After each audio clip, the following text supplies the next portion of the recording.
cara hidup sukses itu bisa diimplementasikan kemana saja. Sebagai guru jadi guru yang sukses, sebagai pedagang jadi pedagang yang sukses. Bagaimana caranya? Jaga hubungan dengan Allah dan jaga hubungan dengan manusia. Maka orang yang menjaga hubungannya dengan Allah dan menjaga hubungannya dengan manusia, apapun profesinya akan sukses. Kita jaga hubungan dengan Allah, kita salat, kita berinfak, kita berzakat, kita baca Quran, kita ibadah tahajud. Itu semua ibadah-ibadah yang membuat hati kita tenang, tentram. Ketika hati kita tenang, tentram, maka hubungan kita dengan sesama manusia juga akan terjalin dengan baik. Karena manusia itu sifatnya banyak macam. Manusia itu suka emosional, manusia itu nggak pernah bersyukur, manusia itu suka ngumpat.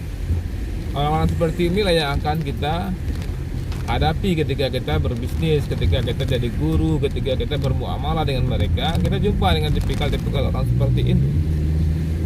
Tapi ketika kita dengan dimodali dengan hati yang tenang, hati yang tentram, maka kita akan bisa menghadapi semua tipikal-tipikal manusia ini dengan tenang. Kalau kita bisa menghadapi dengan tenang, dengan sendirinya, apapun yang kita sampaikan akan terutur dan akan bagus. Karena kita menjaga hubungan kepada manusia, maka kita tidak mau manusia tersinggung.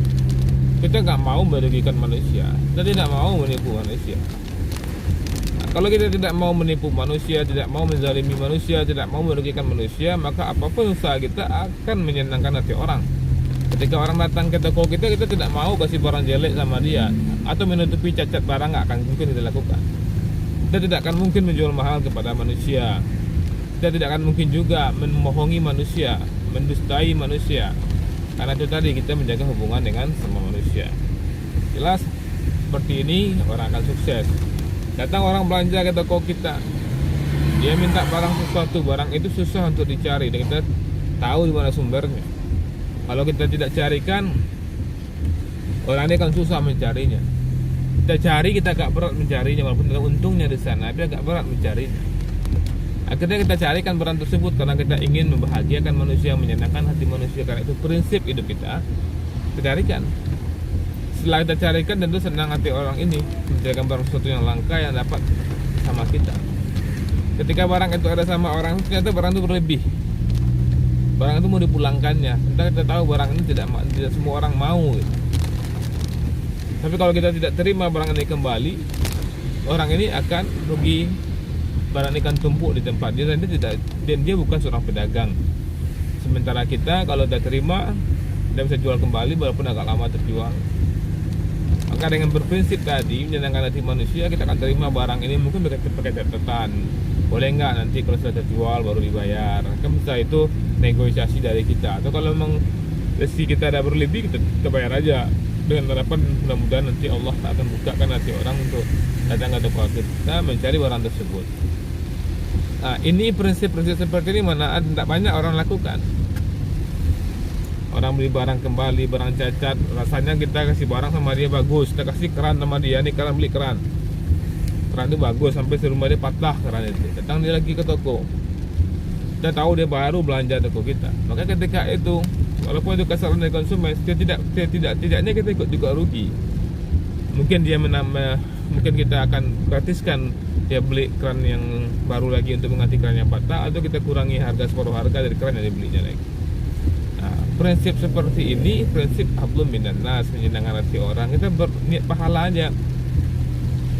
Itu juga ketika kita dengan karyawan ngantar barang jauh, kita tambah tipsnya. Karyawan mau pulang, ternyata ada lagi pelanggan yang belanja, kita mau tutup toko, datang lagi pelanggan. Nah, maka ketika itu kita akan merasa kenapa dia datang terlambat. Kalau kita terima pelanggan ini, nanti anggota kita harus lembur.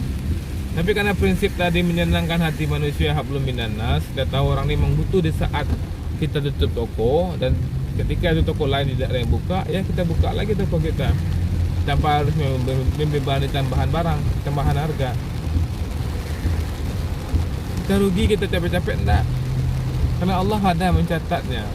Jadi kan itu infak kita yang harusnya istirahat, tidak istirahat buka toko kita.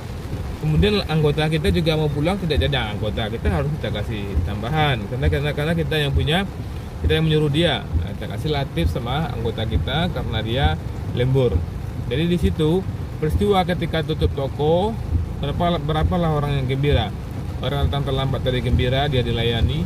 Kemudian anggota kita, walaupun dia ekstra kerja, tapi dia dengan ditambah lembur juga akan senang hatinya. Ada pahala di situ. Inilah prinsip-prinsip bisnis seperti ini.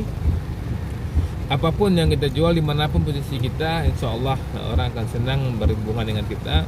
Orang merasa aman nyaman berhubungan dengan kita. Kalau orang merasa aman dan nyaman berhubungan dengan kita, dengan sendiri itu akan ramai. Oke, sementara itu dulu. Assalamualaikum warahmatullahi wabarakatuh.